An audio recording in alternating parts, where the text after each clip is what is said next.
All right, so we're gonna go over a kettlebell swing. You'll see a lot of people doing this simple motion here. You wanna think like you're hinging at your hips, okay? So you have a hinge right here. As you go back, knees are gonna bend, hips are gonna go back, obviously. You're trying to really focus. The most crucial part on this is you're trying to keep your back straight, okay? Big pet peeve that I see people doing this incorrectly is they drop back, but then that back hunches.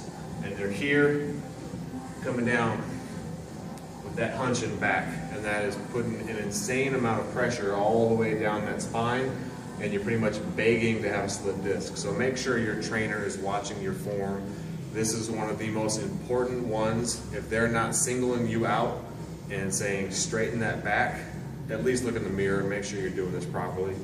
So you can do this one arm, two arms, whatever you feel comfortable with. I generally have feet a little bit wider than hip width apart. That might just be out of fear of not bashing my knee with the weight. So my feet are a little bit wider than hip width. Again, I'm thinking like I have a hinge right there at my hip. Okay, I'm going to start good straight posture. Okay, I'm going to drop back.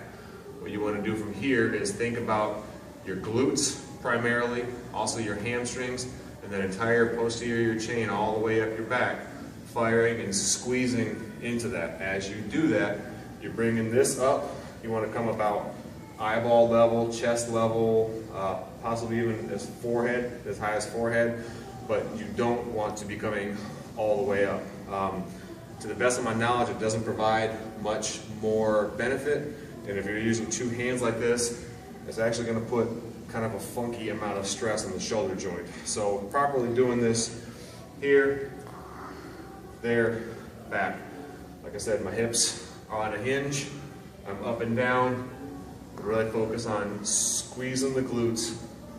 Good straight posture. Okay, you're almost thinking about like kind of pushing your hips through it, right there, back down. So this is with a kettlebell. You can also do it with a dumbbell. The only difference is going to be grabbing the ends. Make sure you have a good grip, since you don't have a handle, but not everybody has access to kettlebells. Have a good grip here. Same principle otherwise. You're going to come down, start that swing, squeeze, back down, hinging at the hips, squeezing the glutes, good flat, straight back, all the way up, all the way down. That is a swing with the kettlebell and the dumbbell.